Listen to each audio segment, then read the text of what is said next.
தீபாவளி கலெக்ஷன்ஸ்னா கோடிக்கணக்கான சந்தோஷத்துடன் கோடிக்கணக்கான கலெக்ஷன்ஸ் உங்களுக்காக மட்டும்தான். சென்னை சில்க்ஸ்ல மட்டும்தான். The Chennai Silks. Let the celebrations begin. வறுக்க பொரிக்க ஏன் எல்லா சமையலுக்கும் மந்த்ரா தான். மந்த்ரா கடலை எண்ணெய், அபார ருசி, ஆரோக்கியமான உடல் நலம்.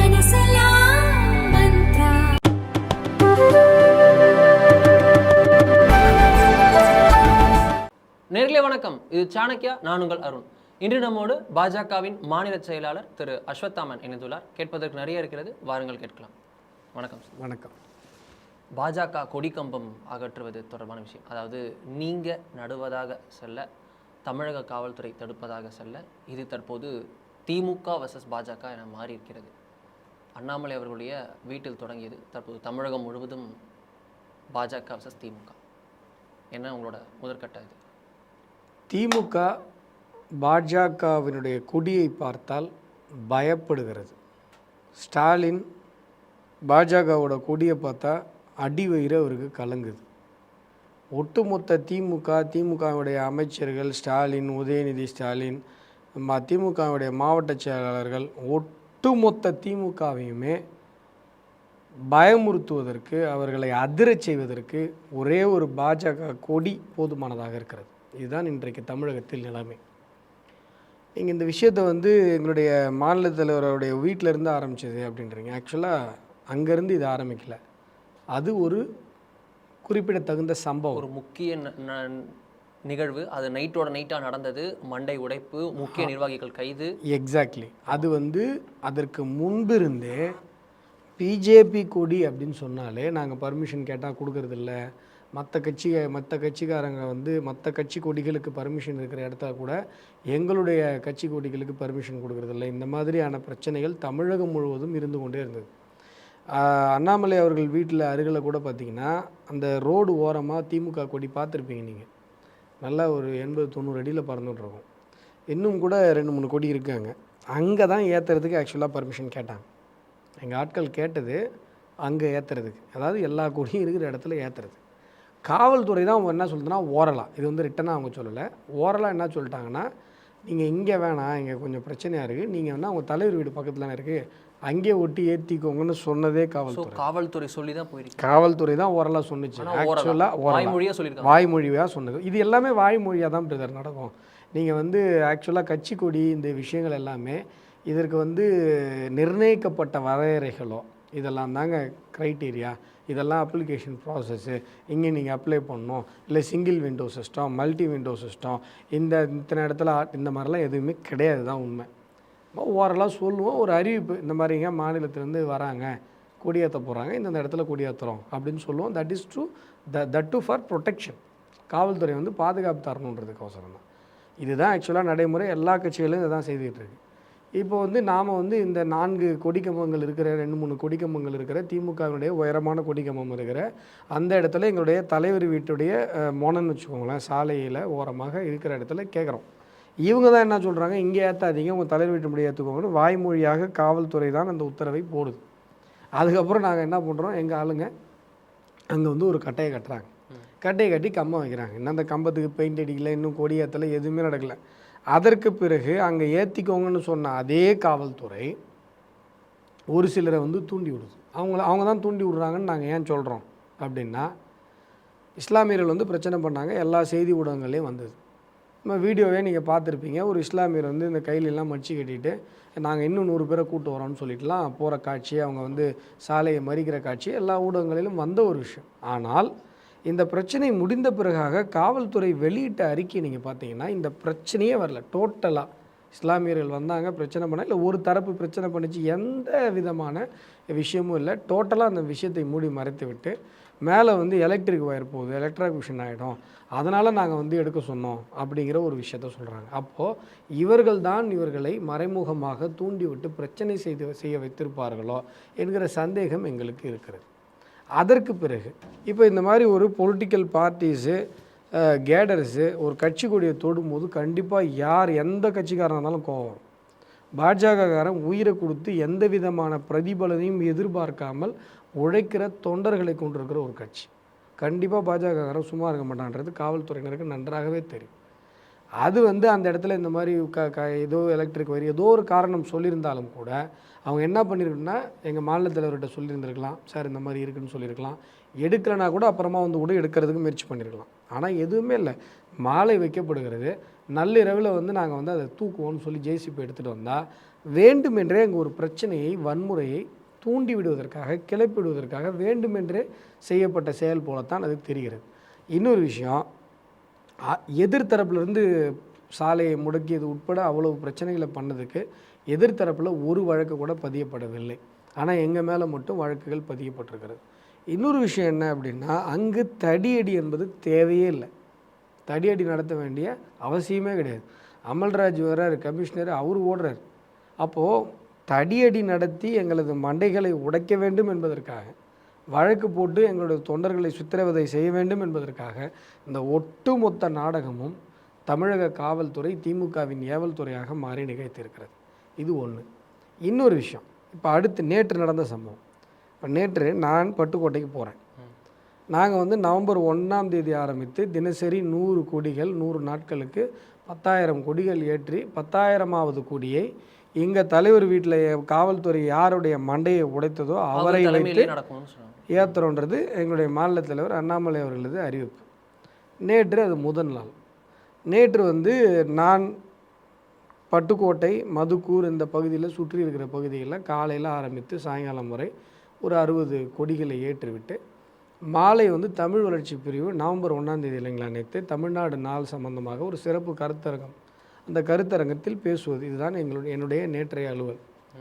காலையில் போய் இன்னும் சொல்ல போனால் காலையில் நான் ஏற்ற போன முதல் கொடி புதிய கொடி கம்பம் கிடையாது, ஏற்கனவே இருக்கிற கொடி. அது சென்டிமெண்ட். அதாவது இந்த 100 நாட்களில் 100 கொடின்னு சொன்னதில் வராத ஒரு வராத கொடி, புது கொடி கம்பங்கள்.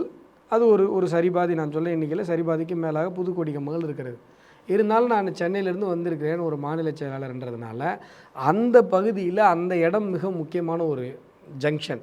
அங்கே எல்லா கட்சி கொடியும் இருக்கிற ஒரு ஜங்ஷனு. சென்டிமெண்ட்டாகவே எங்கள் ஆளுங்க அங்கேருந்து முதல்ல ஆரம்பிக்கலாம்னு சொல்லி தான் ஒரு அன்னதானம் போட்டுட்டு, தஞ்சாவூரில் ஒரு அன்னதானம் போட்டு அங்கே போகிறேன். அங்கேருந்து ஆரம்பிக்கலாம் அப்படின்னு சொல்லி காவல்துறையிடம் ஆல்ரெடி சொல்கிறாங்க. அஸ்வத்தாமன் வராரு, அங்கேருந்து முதல் கொடி ஆரம்பித்து நாங்கள் வந்து அடுத்து எல்லா கொடியிலையும் ஏற்றுறோம். இப்போ டெக்னிக்கலாக பார்த்தீங்கன்னா நான் ஏற்ற போன அந்த முதல் கொடி புது கொடி கம்பம் கிடையாது, கொடி கம்பங்கள் இல்லாத புது இடம் கிடையாது. ஆல்ரெடி எங்கள் திமுக கொடி இருக்குது, அதிமுக கொடி இருக்குது, கொடியுமே இருந்த இடம் எங்கள் கொடி இருக்குது. எங்கள் கொடி இருக்குது, இருக்கிற கொடியை இறக்கிட்டு திருப்பி ஏற்றுறோம். நான் புது கொடி கம்பங்கள் ஏற்றுறதுக்கான கொடிகள் கல்வெட்டோடு அது மற்ற கிராமங்களில் மற்ற பூத்துகளில் இருக்குது. சென்டிமெண்ட்டாக அந்த இடத்துல ஏற்றணும், ஏன்னா அது மெயின். இந்த ஊரில், அது மதுக்கூரில் அது மெயின் இடம். அங்கே சென்டிமெண்ட்டாக ஏற்றணுன்றதுக்காக அங்கே முதல் கொடி ஏற்றிட்டு மற்ற இடத்தெல்லாம் போய் புது கொடியில் ஏற்றுறோம். இதுதான் திட்டம். அந்த இடத்த நீங்கள் டெக்னிக்கலாக பார்த்தீங்கன்னா திமுக கொடி இருக்குது, அதிமுக கொடி இருக்குது. தமிழ்நாட்டில் காங்கிரஸே இல்லை, காங்கிரஸ் கொடி கூட இருக்குது, அங்கே கம்யூனிஸ்ட் கொடி இருக்குது, பிஜேபி கொடி இருக்குது. அப்போ தான் ஆக மொத்தம் 5 கொடி இருக்குது. நாங்கள் புது கம்பம் கூட கிடையாது. இருக்கிற கொடியை திருப்பி ஏற்றுறோம். இறக்கிட்டு நான் வரேன், நான் போய் திருப்பி ஏற்றணுன்றதை இறக்கி வைக்கப்பட்டிருக்கு, திருப்பி ஏற்றப்போம். காவல்துறை அப்படியே சூழ்ந்துக்கிட்டு எங்களை ஏற்ற விடக்கூடாதுன்னு சொல்லுது. நான் கூப்பிட்டு கேட்குறேன், இது என்னங்க புதுசாக இருக்குது, ஏங்க இப்படி எங்கள் கட்சி கொடியை பார்த்தா பயப்படுறீங்க? அவ்வளோ பயமாக உங்களுடைய தமிழக அரசாங்கத்தை நிர்வகிக்கிற உங்களுடைய கட்சிக்கு அவ்வளோ பயமா? ஏன்னா நீங்கள் அந்த கட்சிக்கு தான் வேலை செய்கிற மாதிரி தெரியுது, நீங்கள் மக்களுக்கு வேலை செய்கிற மாதிரி தெரில. ஏன் இப்படி பயப்படுறாங்க, ஏன் இப்படி பயப்படுறீங்க அப்படின்னு கேட்கும்போது அவங்க என்னென்னா, சார் மேலே இருந்து எங்களுக்கு இன்ஸ்ட்ரக்ஷன் சார், எங்களால் ஒன்றும் பண்ண முடியாது. அவங்களுக்கே தெரியுது அவங்க செய்கிறது தப்பு.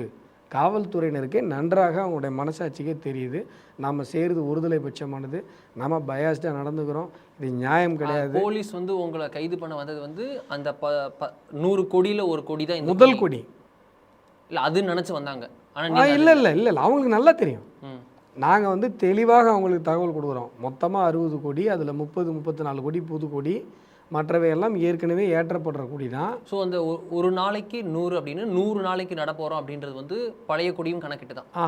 அது இப்படி கிடையாது. அதாவது பார்த்தீங்கன்னா கொடி கம்பம் புதிய கொடி. இப்போ அதாவது நாங்கள் ஒரு நாளைக்கு 100ன்னு சொல்கிறோம் இல்லையா, இப்போ நான் ஏற்ற போன இடத்துல மட்டுமே 30. அது மாதிரி தமிழகத்தில் எல்லா இடத்துலையும் நடந்தது. நேற்று எல்லா மாவட்டங்கள்லையும் நடந்தது. உதாரணத்துக்கு நான் கைதாகியிருந்தேன், அப்படியே அருகில் வந்து பார்த்திங்கன்னா எங்களுடைய கருப்பு முருகானந்தம் அவர்கள் கைதாகியிருந்தார். அவர் ஒரு 50-60 கோடி ஏற்ற போயிருந்தார். அவருடைய பெருங்கோட்டம்னு சொல்ல போனால் அவருடைய அழைப்பின் பேரில் தான் நாங்கள் போகிறேன். அப்படி பார்த்தீங்கன்னா இப்படி ஒவ்வொரு இடத்துலையும் கோயம்புத்தூரில் பார்த்தீங்கன்னா 2 இடத்துல கைது, எங்கள் கடலூரில் விருதாச்சலத்தில் அங்கே கொடியேற்ற வந்த வேலூர் இப்ராஹிம் கைது செய்யப்பட்டார். இப்படி எல்லா இடங்களிலும் அப்படி கணக்கு பண்ணிங்கன்னா ஒரு நாளைக்கு 100 வராது புது கொடி கம்பம். இப்போ நான் ஏற்றந்தே புது கொடி கம்பம் ஏற்ற இருந்தது 30ன்னு வைங்களேன். அப்போ மொத்தமாக பார்த்தீங்கன்னா 66 கட்சி மாவட்டங்கள் இருக்கிறது எங்களுக்கு. 66 கட்சி மாவட்டத்தில் குறைந்தபட்சம் ஒரு மாவட்டத்தில் ஒரு நாளைக்கு 2 கோடி ஏற்றினால் கூட அது வந்து 100 தாண்டும், 140 150 வரும் குறைந்தபட்சம் நான் சொல்கிறது. அப்போ ஒரு நாளைக்கு 100 கோடி என்பது தமிழகம் முழுவதும் ஏற்றுவது அப்படிங்கிறது இன்றைக்கு நாங்கள் இருக்கிற கட்டமைப்பிற்கு, இன்றைக்கு பாஜக வளர்ந்திருக்கிற அந்த வளர்ச்சி நிலைக்கு மிக மிக மிக சாதாரணமான விஷயம். உங்களோட லீஸ்ட் ஃபார்ம் பண்ணாலே 100 தாண்டும். ஜஸ்ட் லைக் தட் பண்ணிடலாம். ஒரு மாவட்டத்திற்கு 2 கோடி ஒரு நாளைக்கு ஏற்றினால் கூட.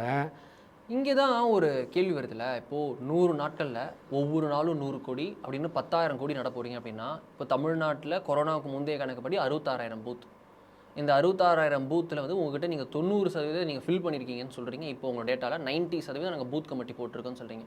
இப்போ 90% பூத்தில் வந்து ஆள் இருக்குன்னா கண்டிப்பாக கொடி கம்பமும் இருக்கும், ஆல்ரெடி எக்ஸிஸ்டிங்காக மேக்ஸிமம் இருக்கும். நீங்கள் சொல்கிற அதாவது இப்போ வந்து 68,000 சொச்சம் பூத் இருக்குது தமிழ்நாட்டில். 68,000 சொச்சம் பூத்துலேயும் கொடி பறக்கிற எந்த கட்சியுமே தமிழ்நாட்டில் இல்லை. எந்த கட்சி கொடியும் இல்லை. எல்லா பூத்துலேயும் கொடி இருக்குன்னு சொல்கிற எந்த கட்சியுமே ஒரு 60% இருக்குமா? இருக்கலாம், மேபி இருக்கலாம். 60% திமுக அதிமுக கொஞ்சம் எக்ஸ்ட்ராவே இருக்கும் இருக்கலாம். ஏன்னா திமுக காங்கிரஸுக்குலாம் வந்து கொஞ்சம் குறைஞ்சிருந்தா இல்லை ஒரு 50% திமுக அதிமுக அதிகமாக இருக்கும், நான் ஒத்துக்கிறேன். ஆனால் எங்களையும் காங்கிரஸையும் தயவு செஞ்சு கம்பேர் பண்ணாதீங்க. எங்களோடு ஒப்பிடும்போது காங்கிரஸ் கொடியெலாம் தமிழ்நாட்டில் இல்லவே இல்லை. பாஜக இன்றைக்கு இருக்கிற நிலையோடு காங்கிரஸை நீங்கள் தயவு செஞ்சு கம்பேர் பண்ணாதீங்க. அது வந்து நாட் என்ன சொல்கிறது ஃபேர் கம்பேரிசனாக இருக்காது. நாம் தமிழர் சொல்லலாமா? இல்லை, மேபி நீங்கள் காங்கிரஸும் சொல்லாதீங்க. நான் சொல்கிறது வளர்ச்சி அளவில். அப்போ வந்து என்னென்னு பார்த்தீங்கன்னா அதை எதிர்த்து நாங்கள் வந்து சாலை மறியல் நான் உட்கார்றேன். சாலை மறியல் உட்கார்ந்து அதற்கு அப்புறம் வந்து எங்களை கைது பண்ணி எடுத்துகிட்டு போய் ஒரு தடுப்பு காவலில் மண்டபத்தில் அடித்து வைக்கிறாங்க. இது கூட பாருங்கள், மதிய உணவு நாங்களே ஏற்பாடு பண்ணிடுறோம். புரியுதுங்களா? மதிய உணவு நாங்களே, டீ காஃபி பிஸ்கெட்டு எல்லாமே காவல்துறையினருக்கு நாங்கள் ஏற்பாடு பண்ணி தரோம். இது கூட பரவாயில்ல, அது எங்களுக்கு ஒரு பெரிய விஷயம் இல்லை. எப்பொழுதுமே தடுப்பு காவல்னு சொன்னால் 5 மணி வரை. இது வந்து ரெகுலராக இருக்கிற விஷயம். காலைல அரெஸ்ட் பண்ணாங்கன்னா சாயங்காலம் 5 மணி 6 மணிக்கு விட்டுருவாங்க. நான் என்னை வெளில விடும்போது மணி 9. என்ன மட்டும் இல்லை, எல்லா இடத்துலையும் 4 இடத்துல 5 இடத்துல பெரிய அரெஸ்ட். நேற்று 5 மணிக்கு 9 மணி 9 மணி நைட்டு 9 மணி. ஏற்கனவே நாங்கள் அறநிலையத்துறை முற்றுகையிட்ட ஆர்ப்பாட்டம் நடத்தினோம் கடலூரில். நான் கலந்து கொண்ட என்னுடைய தலைமையில் நடந்த ஆர்ப்பாட்டம். நான் கைதாகி தடுப்பு காவலில் இருந்தேன். அன்னைக்கும் எங்களை 8:50க்கு தான் வெளில விட்டாங்க. இது எப்படி அப்படின்னா பேட்டர்ன் பார்த்தீங்கன்னா தமிழகம் முழுவதும் ஒரே நேரத்தில் வெளில விடுறாங்க. அவங்க வந்து ஏதோ ஒரு இன்ஸ்ட்ரக்ஷன் மேலிடத்துலேருந்து ஒரு இன்ஸ்ட்ரக்ஷனுக்காக வெயிட் பண்ணுறாங்க. இது வந்து எதுவுமே இயல்பாக நடப்பது இல்லை. இல்லை, இங்கே தான் நான் அந்த கொஸ்டினோட கண்டினியூஷன் அதுதான். இப்போது நீங்கள் பெரும்பாலான இடத்துல கொடிக்கம்பம் நடுறேன்னு சொல்லும்போது எந்தெந்த இடத்துல நடுறீங்கன்றது இருக்குது. சில இடங்களில் நீங்கள் சொன்னது போலவே ஆல்ரெடி எக்ஸிஸ்டிங் இடங்களில் கொடிக்கம்பம் இருக்கக்கூடிய இடங்களில் கூட நடலாம். சில இடங்களில் புதிதாக நடலாம். அது பப்ளிக் டிஸ்டர்பன்ஸாக இருக்கலாம். அப்படி சொல்லும்போது போலீஸோட பர்மிஷன் சில இடங்களில் தேவைப்படுது. அவங்க தரமாட்டேன்னு சொல்ல, நீங்கள் வாங்குவேன்னு சொல்ல, போராட்டம் அடிக்க. ஸோ வந்து பாஜக இது போல் நான் கொடிக்கம்பம் தான் நடப்போகிறோம் அப்படின்னு கிளம்புறது வந்து ஒரு பதட்டமான நிலையை ஏற்படுத்தும் அப்படின்னு எதிர்க்கட்சிகள் விமர்சிக்கிறாங்கல்ல. தமிழ்நாட்டில் எந்த கட்சியாவது காவல்துறையிட்ட நாங்கள் பர்மிஷன் வாங்கிட்டு தான் கொடிக்கம்பம் நட்டோம்னு சொல்லுங்கள்? இல்லை புரியுது. ஆனால் என்ன மாசேவா ஒரு 10,000 கொடிக்கம்பம் ஒரே அடியாக 100 நாட்களில் கடன்னு நட்ட போகிறோம் அப்படின்னு நீங்களே சொல்கிறீங்க. It's a least form of இது. ஒரு நாளைக்கு ஒரு மாவட்டத்தில் நாங்கள் 200 கட்சி மாவட்டத்தில் 2 கொடி ஏற்றினா கூட 100 தாண்டுன்னு சொல்கிறீங்க. ஒரு தொண்டர் ஒரு மாவட்டத்தில் கொஞ்சம் கட்சிக்கு இன்னும் கொஞ்சம் அதிகமாக உழைக்கிறேன்னு சொல்லிட்டு எக்ஸ்ட்ரா ஒரு 4 கொடிக்கம்பம் நட்டு அப்படி போனால் 100 கணக்கில் 150ன்னு போய் இடம் எங்கே இருக்குது? அது நான் சொல்கிறத புரிஞ்சுக்கோங்க பிரதர். நீங்கள் எப்படி இதை கற்பனை பண்ணிக்கிறீங்கன்னா அப்படியே தமிழ்நாட்டு மேப்பு பூரா அப்படியே ஒவ்வொரு ரோடு தெரு எல்லா இடத்துலையும் அப்படியே கொடியாக நிறைஞ்சிருக்கிற மாதிரி. இல்லை, நான் அப்படி சொல்ல வரல. இல்லை, உடனே ஒரு ஷார்ட் ஸ்பேன் ஆஃப் டைமில் இவ்வளோ முடியும். இல்லை, எதுக்காகன்னு புரிஞ்சு. அப்போ போலீஸ் பர்மிஷன் வேணும்ல. அப்போ என்னன்னு கேட்டிங்கன்னா எங்களை வந்து அழுத்துறாங்க. நாங்கள் சட்டத்திற்கு புறம்பாக வஞ்சிக்கப்படுகிறோம். நாங்கள் தமிழக காவல்துறையால் ஒருதலைபட்சமாக நடத்தப்படுகிறோம். அதனால தான் நான் இந்த விஷயத்த சொன்னேன். நேற்று நான் கைது செய்யப்பட்ட போது ஏற்றவிருந்த கொடி ஏற்கனவே கொடிக்கம்பங்கள் இருக்கிற ஒரு பகுதி. திமுக கொடிக்கம்பத்துக்கும் அதிமுக கொடிக்கம்பத்துக்கும் நடுவில் தான் எங்கள் கொடிக்கம்பமும் இருக்கிறது. ஆல்ரெடி கட்டை போட்டு தெளிவாக பல வருடங்களாக இருந்த ஒரு கொடி. அதை நான் ஏற்றுவதற்கு ஏன் காவல்துறை தடுத்தது? என்ன சட்டப்பூர்வமான காரணத்தை இதற்கு அவங்க சொல்ல முடியும்? இந்த ஒரு கேள்வி இருக்கு இல்லையா? அப்போது பிஜேபி கொடி எங்கேயுமே பறக்கக்கூடாதுன்னு திமுக நினைக்குது. பிஜேபி கொடியை பார்த்தா திமுக பயப்படுது. அப்போ என்ன, சுற்றி இருக்கிற மக்கள், நாங்கள் சாலையில் உட்காரும் போதே சுற்றி இருக்கவங்களாம் என்னன்னும் போது, இல்லைங்க இந்த மாதிரி பிஜேபி கொடியை, எல்லா கொடியும் தான் பறக்குது. ஒரு அண்ணன் சொல்கிறார் எல்லா கொடியும் தான் பறக்குது, அவங்க கொடியை எத்தனை என்ன? இது வந்து மக்களுக்கு இயல்பாக எழுந்திருக்கிற ஒரு கேள்வி. இப்போது எங்கேயுமே கொடிக்கம்பமே இல்லாத ஒரு இடத்துல நாங்கள் மட்டும் ஒரு 100 அடி கொடிக்கம்பத்தை போட்டு ஏற்றி இது சாலைக்கு டிஸ்டர்பன்ஸாக இருக்குன்னு சொன்னீங்கன்னா லாஜிக். இப்போ நீங்கள் நான் கடலூர் பாரா வந்து இது மட்டும் சொல்லுங்கள். அவர்கள் மாநில செயலாளர் அஷூரன்ஸ் தர முடியுமா? ஒரு நாளைக்கு 100 நாளைக்கு 10,000, இந்த எல்லாமே வந்து யாருக்கும் டிஸ்டர்பன்ஸ் இல்லாத இடத்துல தான் இருக்குன்னு அஷூரன்ஸ் எழுதி கையெழுத்து போட்டு தட்டுங்களா? நாங்கள் அந்த மாதிரி டிஸ்டர்பன்ஸாக இருக்கிற இடத்துல நாங்களே வைக்க மாட்டோங்க. இப்போ உங்களால் இல்லைங்க, நீங்கள் மொத்தமாக பொறுப்பேற்றுக்க முடியாதுல்ல. இப்போ எல்லா இடத்துக்கும் இல்லைங்க, நான் என்னால் பொறுப்பேற்றுக்க முடியும். ஏன்னா என் கட்சிக்காரங்களை பற்றி எனக்கு தெரியும், என் கட்சியை பற்றி எனக்கு தெரியும். ஒன்றும் இல்லைங்க, பட்டா இடத்துல வச்ச கொடிக்கம்பத்தை நேற்று தடுத்துருக்காங்க. அதுக்கு என்ன காரணம் சொல்லுவீங்க? என் சொந்த நிலம், நான் வந்து என்னுடைய கட்சியுடைய கொடிக்கம்பத்தை நான் வச்சுருக்கேன், அதை போய் தடுத்துருக்காங்க. இப்போது சட்டத்திற்கு புறமாக நடந்திருக்குன்றது நீங்கள் ரொம்ப தெளிவாக புரிஞ்சிக்கலாம். நீங்கள் இங்கே பாருங்கள், கடலூர் பாராளுமன்ற தொகுதியில் 2-3 வருஷமாக வேலை செய்கிற ஆள் நான். ஏன்னா ஊர் உளுந்துரு போயிட்டேன். இந்த நேஷ்னல் ஹைவேஸில் பார்த்தீங்கன்னா நான் வந்து இந்த இதுலேயும் இந்த பாண்டிச்சேரி வழியாக கடலூர் போவேன், இல்லைனா இந்த பக்கமாக விருதாச்சலம் பண்ருட்டி நெய்வேலி இங்கே போவேன். இந்த ரோட்டில் ஒரு 2 நாளைக்கு ஒரு தடவையாவது நான் ட்ராவல் பண்ணுறேன் ஏதாவது ஒரு விதத்தில்.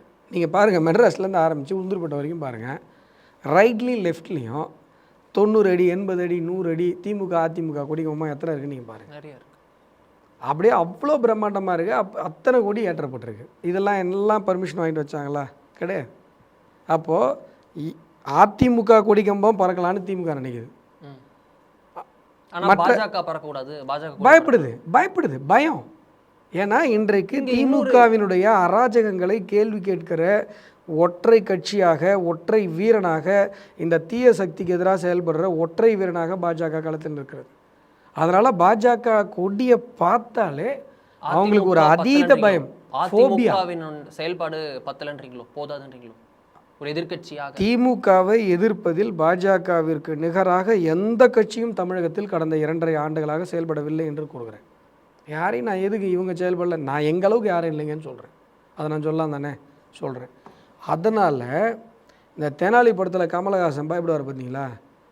எதை பார்த்தாலும் பயம். அந்த மாதிரி ஸ்டாலின் ஆகிட்டார். பாஜகன்ற பேரை கேட்டால் பயம், அண்ணாமலைன்ற பேரை கேட்டால் பயம், பிஜேபி கொடியை பார்த்தா பயம், நரேந்திர மோடின்ற பேரை கேட்டால் அப்படி ஒரு நடுக்கம், இப்படி ஆகிட்டார். அதனால் என்ன பண்ணுறாருன்னா, நீங்கள் ஒரு ஊடகத்தில் இருக்கீங்க, நல்லா யோசிச்சு பாருங்கள். தமிழக அரசியல் வரலாற்றில் யாராவது எந்த சிஎம்மாவது இல்லை எந்த ஒரு ஆட்சியாவது மாநில அரசாக இருந்து கொண்டு ஒரு கட்சியை கொடியேற்ற விடாமல் தடுத்ததுன்னு நீங்கள் பார்த்துருக்கீங்களா? இது வரைக்கும் நடந்ததே கிடையாது. நீங்கள் பெரியவங்களை கேளுங்க, இல்லை அரசியல் நல்லா கூர்ந்து கவனிக்கிறவங்கள கேளுங்க, இல்லை நீங்களே யோசிச்சு பாருங்கள்.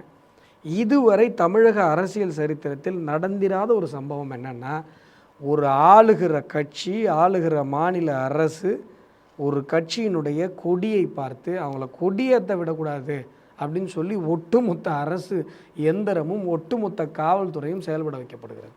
அப்போ நாங்கள் கேட்குற கேள்வி என்னென்னா, தமிழகம் முழுவதும் கஞ்சா இருக்குது. கஞ்சா இப்போ ஒரு பசங்க விற்கிறாங்க, அவங்கள பிடிச்சி கொடுக்குறது, அவங்க மேலே கம்ப்ளைண்ட் கொடுக்குறாரு தூத்துக்குடியில் ஒரு ஹோட்டல் முதலாளி. அந்த பசங்க ஜெயிலில் விழுந்து உள்ளே போயிட்டு வெளில வந்து அவரை வெட்டி கொள்கிறாங்க. மரக்காணத்தில் நீங்கள் கூட உங்கள் சேனலில் எவ்வளோ கவர் பண்ணி 26 பேர் செத்து போனாங்க. எத்தனை பேர் கைதானாங்க? கள்ளச்சாராய மரணங்கள். அதற்கு அந்த டைமில் கள்ளச்சாராயங்கள் லிட்டர் கணக்கில் எரிக்கப்பட்டதுன்னு சொன்னாங்கல்ல. அதற்கு பிறகு தமிழகத்தில் எங்கேயாவது கள்ளச்சாராயம் பிடிப்பட்டதாக உங்களுக்கு செய்தி வந்ததா? அப்படின்னா என்ன கள்ளச்சாராயமே இல்லைன்னு அர்த்தமா? காவல்துறை எங்கேயுமே பிடிக்கலன்னா என்ன அர்த்தம்? அப்போ யாருடைய துணையோடு அது நடந்து கொண்டிருக்கிறது? கஞ்சாவை பற்றி கவலை இல்லை, கள்ளச்சாராயத்தை பற்றி கவலை இல்லை. விஏஓ அலுவலகத்தில் உள்ளே பூந்து விஏஓ வெட்டி கொல்லப்படுறார். பொங்கல் தொழுப்பில் ஊழல்னு சொல்லி ஒருத்தர் வீடியோ போகிறாரு, அவர் மேலே போய் கேஸ் போட்டு அவர் பையன் தீக்குளிச்சு இறந்து போகிறார். ஆனால் விஏஓ வெட்டி கொள்கிற அளவுக்கு இங்கே சட்டம் ஒழுங்கு சீர்குலைந்து போயிருக்கிறார். பெரம்பலூரில் 3 நாளைக்கு முன்னாடி நடந்தது. பெரம்பலூர் கலெக்டர் ஆஃபீஸு 4-5 மணி நேரம் திமுகவினுடைய குண்டர்களில் கண்ட்ரோலில் இருந்தது. கலெக்டரால் வர முடியல, எஸ்பியால் வர முடியல, உள்ள அதிகாரிகள் எல்லாம் உள்தாப்பா போட்டு ரூம்குள்ளே கிடக்கிறாங்க. அவ்வளவு பெரிய ஒரு மிகப்பெரிய வன்முறை வெறியாட்டத்தை திமுகவினுடைய இன்னும் சொல்லப்போனால் திமுக அமைச்சருடைய ஆதரவு பெற்ற அவருடைய உதவியாளர் உட்பட பலரும் அதில் சம்மந்தப்பட்டிருப்பதாக குற்றம் சாட்டப்படுகிறது. எல்லாரும் சேர்ந்து ஒரு மிகப்பெரிய வன்முறை வெறியாட்டத்தை நடத்தியிருக்காங்க. எதுக்கு? மைன்ஸுக்கு டெண்டர் விடுறாங்க. எல்லா கட்சியும் மிரட்டி வச்சிச்சு திமுக, யாரும் வரக்கூடாது அப்படின்னு சொல்லி. எந்த கட்சியும் வரல, பிஜேபிக்காரங்க மட்டும் போகிறாங்க. அது அவர் ஒரு ஊராட்சி மன்ற தலைவர், இன்னும் சொல்ல போனால் தாழ்த்தப்பட்ட சமூகத்தை சார்ந்தவர். அவர் போய் அவங்க போய் இந்த டெண்டரில் பார்ட்டிசிபேட் பண்ணுறாங்க. நீ எப்படி வந்த, எந்த கட்சியும் வரல, நீங்கள் எப்படி பிஜேபி தைரியமாக வந்தீங்கன்னு சொல்லி அத்தனை குண்டர்கள் 200-300 பேர் சேர்ந்து தாக்கி அவங்க அரை நிர்வாணப்படுத்தி அவ்வளவு கொடுமைப்படுத்திருக்கிறாங்க. இப்பொழுது வரை வன்கொடுமை சட்டத்தில் வழக்கு பதிவு செய்யப்படலை. இப்பொழுது வரை முறையான பிரிவுகளின் கீழே வழக்கு பதிவு செய்யப்படலை. உண்மையான குற்றவாளிகள் கைது செய்யப்படலை. கவர்னர் ஆஃபீஸுக்கு பாதுகாப்பு இல்லை, பெட்ரோல் கொண்டு வீசுகிறாங்க. கலெக்டர் ஆஃபீஸுக்கு பாதுகாப்பு இல்லை. என்ன சட்டம் ஒழுங்கு இருக்குது?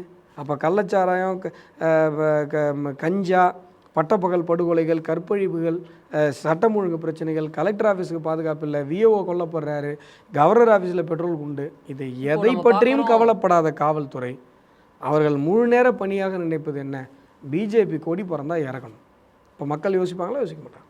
ஸோ லா அண்ட் ஆர்டர் தாண்டி பாஜக வளர்ச்சி மீது தான் திமுகவுக்கு ஒரு பயம், ஒரு அக்கறை இருக்குது, வளரக்கூடாது அப்படின்னு. அதீத பயத்தில் இருக்குது, அதீத பயம். இதை நீங்கள் சாதாரணமாக நடக்கிற சம்பவத்தை உற்று நோக்கி கவனிக்கணும்னு அவசியம் இல்லை. ஓரளவு கவனித்தாலே உங்களுக்கு நல்லா புரியும். ஒட்டு மொத்தமாக திமுக அஞ்சு நடுங்கி பயந்து போய் நிற்கிறது. ஓகே, இந்த விஷயத்தில் நீங்கள் ஒன்று சொன்னீங்க, ஆளுநர் அவரோட மாளிகைக்கே பாதுகாப்பு இல்லை அப்படின்னு சொன்னீங்க. சட்டம் ஒழுங்கில் நம்ம பார்க்குறோம், நீங்கள் தொடர்ந்து குற்றச்சாட்டுகள் வைத்துட்டு வரீங்க. ஆளுநர் மாளிகை சம்பவத்தில் அது மட்டும் இல்லாமல் தொடர்ந்து நடந்ததெல்லாம் வரிசையாக பாஜக, தமிழக பாஜக முன்னெடுக்கிறத பார்க்குறோம். உங்களோட நிர்வாகிகள் கைதியும் பார்க்குறோம். திரு அமர் பிரசாத் ரெட்டி ரொம்ப ஓக்கலாக இருக்கக்கூடிய இவர் திமுகவுக்கு எதிராக தொடர்ந்து பேசி வந்தவர். அவர் கைது செய்யப்பட்டிருக்கிறார். இது போல பாஜக நிர்வாகிகள் தொடர் கைது தொடர்பாக ஒரு மேலிடம் ஒரு குழுவை அமைத்து அனுப்புகிறது. திரு சதானந்த கவுடா தலைமையில் பண்ணிட்டு போகிறாங்க. அவங்களோட ரோல் என்னவா இருக்கும்? அதாவதுங்க, ஒரு அரசு, ஒரு ஆளுகிற அரசு ஒரு குறிப்பிட்ட கட்சியை டார்கெட் பண்ணுறதை மட்டுமே தன்னுடைய வேலையாக வைத்திருக்கிறது. அப்போ என்னென்னா, தேசிய தலைமையிலிருந்து எந்த மாதிரியான டார்ச்சர்ஸ், எந்த மாதிரியான அட்டாக் எங்கள் மேலே கட்ட வைக்கப்பட்டிருக்கிறது, எந்த மாதிரியான அட்டூழியங்களுக்கு, எந்த மாதிரியான அடக்குமுறைகளுக்கு, எந்த மாதிரியான அடக்குமுறை ஏவலுக்கு நாங்கள் ஆளாகி இருக்கிறோம் அப்படிங்கிறத அவங்க ஸ்க்ரூட்டினைஸ் பண்ணிவிட்டு, ஆய்வு செய்துவிட்டு, அதை அறிக்கையை ரெடி பண்ணிவிட்டு அவங்க மேலே கொண்டு போயிருக்காங்க. அவங்களுடைய பேட்டியை நீங்கள் பார்த்துருப்பீங்க. இந்த 2.5 ஆண்டுகளில் 409 வழக்கு பாரதிய ஜனதா கட்சி தொண்டர்கள் மீது போடப்பட்டிருக்கிறது. எல்லாமே பொய் வழக்கு. சும்மா ட்விட்டு போட்டதுக்கு வழக்கு, அனுமதி இல்லாமல் கூடனாங்க, அதிகாரிகளை வேலை செய்யாமல் கைது. ஒன்றும் இல்லைங்க. இப்போ அமர் விஷயத்தை நீங்கள் குறிப்பிட்டீங்க. தலைவர் வீட்டில், அண்ணாமலை அவர்கள் வீட்டில் இந்த கொடிக்கம்பம் பிரச்சனையில் அமர் கைது செய்யப்பட்டு உள்ளே கொண்டு போகிறாங்க. அதற்கு பிறகு நான் உள்ளே போய் அட்வொகேட் இதில் போய் நான் அவர் உள்ளே போய் பார்க்குறேன். நான் அமர்கிட்ட பேசினும் போது அமர் என்கிட்ட காட்டுறாரு, இந்த மாதிரி 2 அரெஸ்ட் கொடுத்துருக்காங்க அப்படின்னு சொல்லி. பழைய கேஸ் 2. அதில் ஒரு கேஸ் என்னன்னு கேட்டிங்கன்னா, எவ்வளவு அல்பமாக திமுக நடந்துக்குதுன்னு பாருங்கள்.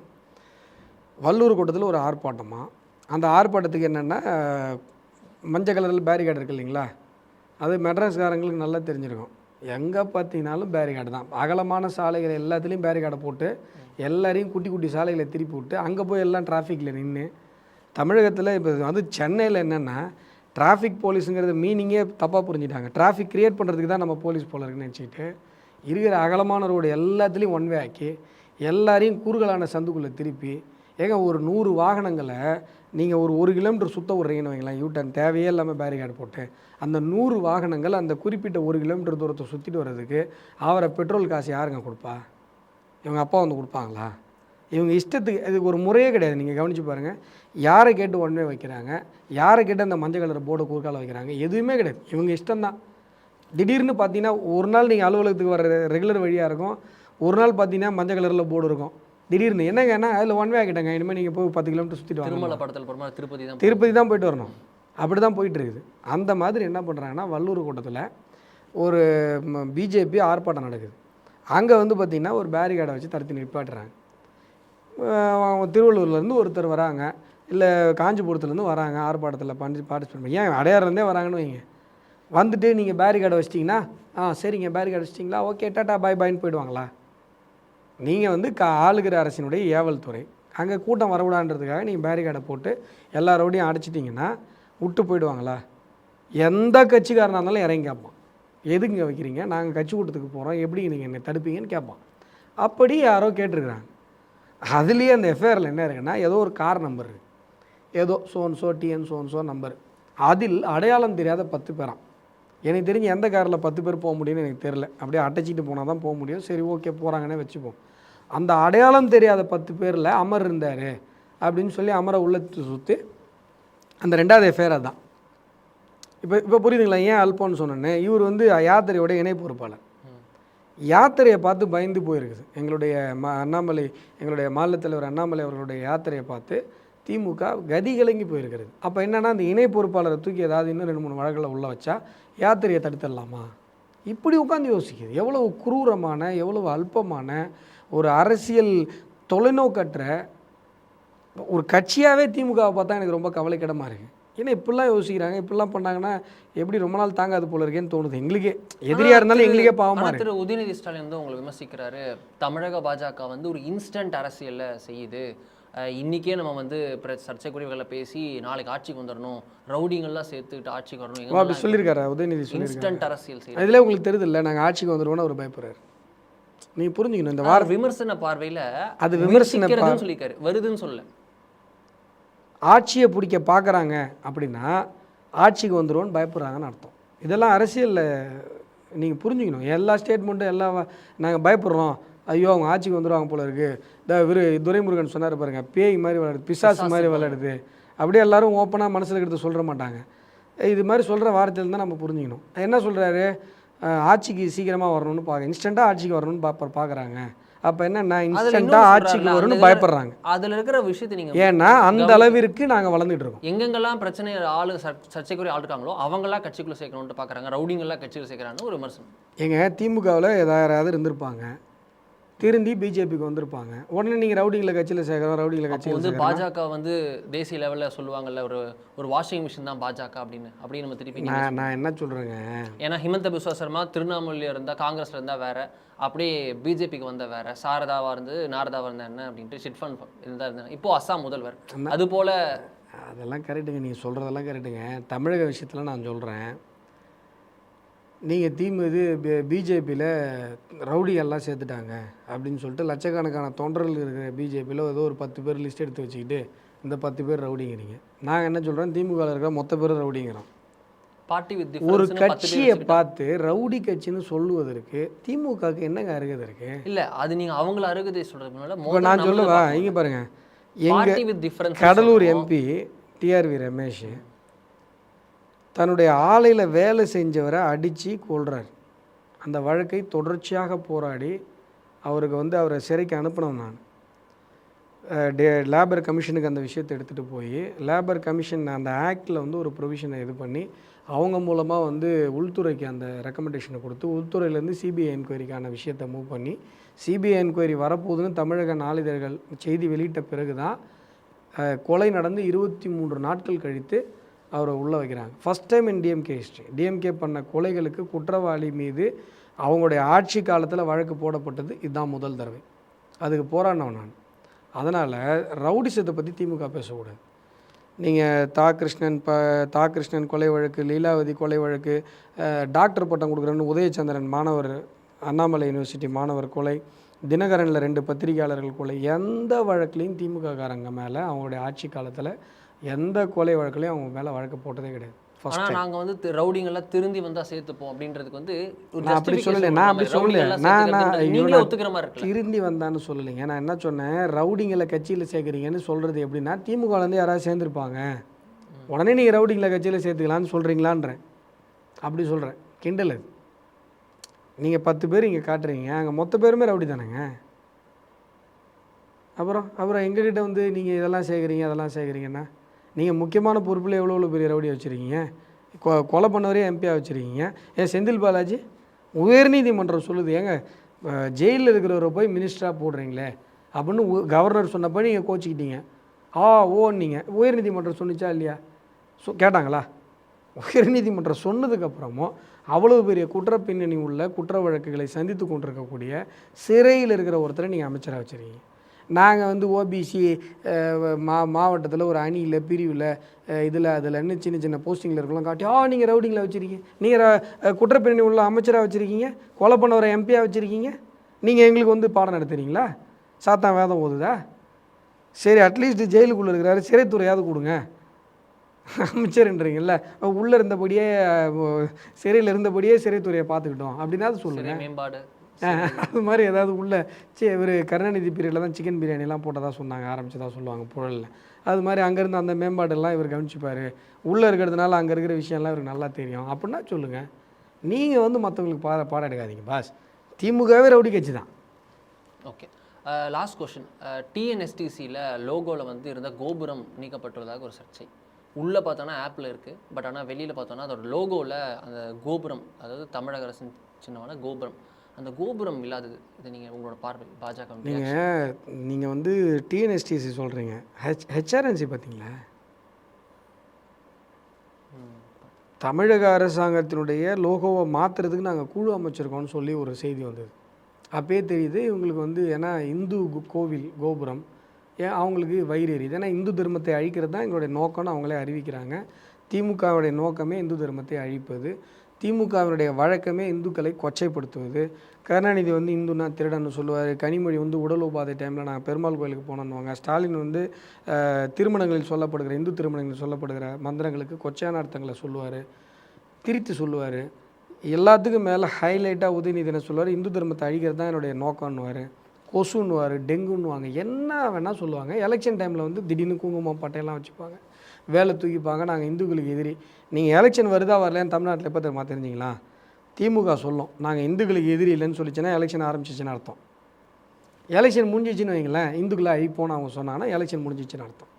இப்படி இந்துக்கள் மீதான வெறுப்பில் கட்டமைக்கப்பட்ட, இந்து மீதான வெறுப்பில் உருவாக்கப்பட்ட ஒரு அமைப்பு. நாங்கள் வந்து ஒரு ஸ்ரீவில்லிபுத்தூர் கோபுரங்க, அது என்னென்னா மார்வல். அது தமிழனுடைய கட்டடக்கலைக்கு நீங்கள் எதில் போய்ங்க நீங்கள் இப்போ தேடுவீங்க? தஞ்சை பெரிய கோயிலை காட்டலாம், மதுரை மீனாட்சி அம்மன் கோயில் காட்டலாம், ஸ்ரீவில்லிபுத்தூரை காட்டலாம், வேறு என்னங்க காட்டுவீங்க? அதனங்க காட்டி ஆகணும். அது நம்முடைய பாரம்பரியம் இல்லையா, நம்முடைய பண்பாடு இல்லையா, நம்முடைய அடையாளம் இல்லையா, நம்முடைய கம்பீரம் இல்லையா? அது எப்படி இந்த திராவிடம் என்கிற அந்நிய நாட்டு சித்தாந்தவாதிகளுக்கு எப்படி அது புரியும்? அதை மாத்திரன்னு சொல்லும்போது இது ஏதோ பண்ண போகிறாங்கன்றது நமக்கு புரிஞ்சிச்சு. ஹெச்ஆர்என்சியோடைய லோகோவை மாத்திரன்னு கூட இவங்க சொல்லலை, கவனிச்சிங்களா? ஹெச்ஆர்என்சியோட லோகோவை மாத்திரம் கூட சொல்ல, யாருக்கிட்டையும் சொல்லாமல் எந்த விதமான அனௌன்ஸ்மெண்ட்டும் இல்லாமல் மாற்றிட்டாங்க. ஆனால் இந்து அறநிலையத்துறை அப்படிங்கிற ஒரு துறையினுடைய நோக்கத்தை அந்த இப்போ இவங்க கொடுத்துருக்கிற லோகோவை விட யாராலையும் தெளிவாக விளக்கவே முடியாது. முன்னாடி எப்படி இருக்குன்னா, ஒரு கோவில் கோபுரம், அது இந்து அறநிலையத்துறை, அதில் கோவில் கோபுரம் தான் இருக்கணும். அது யாரும் எதுவுமே மாற்றமே சொல்ல முடியாது. அதுவும் செக்குலராக இருக்க முடியாது. எப்படி முடியும்? அப்புறம் என்ன செக்குலர் வெளில போ, எதுக்கு நீ இருக்கிறீங்க உள்ள வந்து? நாங்கள் தானே கேட்குறோம், செக்குலர் கண்ட்ரியில் நீ ஏன்ப்பா இந்து கோயிலெலாம் கையில் வச்சுட்டு இருக்க, வெளில போகணும் தான் நாமளும் சொல்லிட்டு இருக்கோம். அப்போது அந்த கோபுரத்தை எடுத்துகிட்டு ஒருத்தன் தலையில் நல்லா முழுக்க மொட்டை போட்டு, ஒருத்தன் இப்படி கும்பிட்ற மாதிரி மொட்டை போட்டு, அதாவது இந்துக்களை முழுதாக இந்து சொத்துக்களை வழித்து மொட்டை போடுவது தான் அறநிலையத்துறையோட நோக்கம் அப்படிங்கிறத ரொம்ப தெளிவாக அந்த லோகோவில் வச்சுருக்காங்க. யாரை கேட்டு நீ மாற்றின? அது இந்து அறநிலையத்துறை, அதில் கோயில் இருக்குது. அப்போது இந்து அறநிலையத்துறை லோகோவில் கூட கோவில் இருக்கிறத பார்க்க சகிக்க முடியாத நீ கோயில்களை எப்படி பாதுகாப்ப? இது ஒரு கேள்வி இருக்கு இல்லைங்களா? அப்போது இந்து விரோதம் தமிழக அரசாங்கத்தினுடைய லட்சணையாக அதில் மாற்றிடணும், இந்து அறநிலையத்துறையுடைய லோகோவாக அதில் மாற்றிடணும். இப்படி இந்துக்கள் மீது இவ்வளவு அதீத வெறுப்பை வைத்துக்கொண்டு, இந்து தர்மத்தை அழிக்க வேண்டும் என்கிற ஒரு வன்மத்தை வைத்துக்கொண்டு நீங்கள் எப்படி வந்து ஒரு ஆட்சியில் இருக்கலாம்? இப்போது நீங்கள் உதயநிதி வந்து இந்து தர்மத்தை சனாதன தர்மத்தை அழிக்கணும் அப்படின்னு சொல்லும்போது நாம் என்ன சொன்னோம்? சனாதனம் என்றாலும் இந்து என்றாலும் அறம் என்றாலும் ஒன்று தான், ஒரே விஷயத்துக்கு தான் வேறு வேறு பேர் இருக்குது. மேங்கோ இங்கிலீஷில், தமிழில் மாம்பழம், ஹிந்தியில் ஆம். இப்போ ஆம் வேறு, மேங்கோ வேறு, மாம்பழம் வேறையா? எல்லாம் ஒரே பழம் தான். அப்படி தான் சனாதனனாலும் இந்துனாலும் அறம்னாலும் எல்லாம் ஒன்று தான். அப்படி நம்ம சொல்லும்போது என்ன சொன்னாங்க இங்கே இருக்கவங்கலாம்? உதயநிதி எனக்கு சனாதனம் வேறு இந்து வேறுன்னார். சரி, அப்போ அதே போய் ஹைகோர்ட்டில் அஃபிடேவிட்டாக போட வேண்டியதானே? அப்போ என்ன சொல்கிறாரு? நான் மினிஸ்டராக சொல்லலை, அப்போ தப்புன்னு தெரியுது. மினிஸ்டர் தான் சொல்லியிருந்தேன். தப்புன்னு தெரியுது. அப்போ நீ மினிஸ்டராக சொல்லாமல் நடிகராக சொன்னியா? இப்போ சந்தானம் படத்தில் கூட அறிமுகமானார். சந்தானம் கதாநாயகனாக நடித்த படத்தில் காமெடினா தான் அவர் அறிமுகமானார். திரைத்துறையில் இருக்கார். ஹீரோ இல்லை, எனக்கு அந்த படத்தை நான் பார்த்தேன். எனக்கு தெரிஞ்சு சந்தானம் தான் ஹீரோ மாதிரி தெரிஞ்சார். உங்களுக்கு இவர் ஹீரோ மாதிரி தெரிஞ்சிருக்காரு. பிரச்சனை இல்லை. பட் அது பிரச்சனை இல்லை. அவர் திரைத்துறையில் இருக்காருன்றதான் செய்தி. நடிகராக சொன்னியா? படத்தில் வந்து டைலாக் ஆகுது. அமைச்சராக சொல்லணும்னா அப்போ என்ன இது? அப்போ யாரை ஏமாத்துற வேலை? அதே ஸ்டாண்டில் போய் நீங்கள் சொன்னது நியாயம் தானே சார்? போய் அதே ஸ்டாண்டில் போய் ஹைகோர்ட்டை நிற்க வேண்டியதானே? அங்கேயே அந்தர்பல்ட் அடிக்கிறீங்க. அப்போது இவ்வளவு வெறுப்பை வைத்துக்கொண்டு, இவ்வளவு வன்மத்தை வைத்துக்கொண்டு இருக்கிற ஒரு ஆட்சியாளர்கள் ஆட்சிக்கு வந்தால் என்னவெல்லாம் கொடூரங்கள் நடக்கும் என்பதற்கான உதாரணம் ஒரு கோவில் கோபுரத்தை அந்த அரசு லட்சணையில் பார்க்கும்போது கூட, அந்த லோகோவில் பார்க்கும்போது கூட, இந்து அறநிலையத்துறை லோகோவில் பார்க்கும்போது கூட இவர்களுக்கு வயிறு இருக்கிறது. அதை கூட மாற்றணும்னு நினைக்கிறாங்கன்னா இவர்களுக்கெல்லாம் ஓட்டு போடலாமா அப்படின்னு சொல்லி இந்து பெருமக்கள் மட்டுமல்ல, கிறிஸ்தவ பெருமக்கள், இஸ்லாமிய பெருமக்கள் கூட யோசித்து பார்க்க வேண்டும். ரொம்ப நன்றி சார். இத்தனை நேரம் நம்மோடு இணைந்து பல்வேறு விஷயங்கள் குறித்து விரிவாக தெளிவாக பேசி காமிக்கிறேன். நன்றி.